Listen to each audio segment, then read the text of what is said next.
In this lab, you were asked to pick any sport and come up with at least 5 scientific laws that are used during a game. The goal of this lesson was for you to learn that scientific laws explain naturally occurring events in everyday life. You should have come to the conclusion that sports you play regularly involve scientific laws. Let's take a look at the game of football, for example.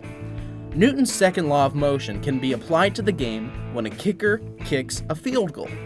Newton's second law states that for an object to accelerate, a force must be applied. In this example, the football is an object and the force is applied by the kicker's foot. The force that his foot transferred onto the football is proportional to the acceleration that the football gets. Let's take a look at another example in football.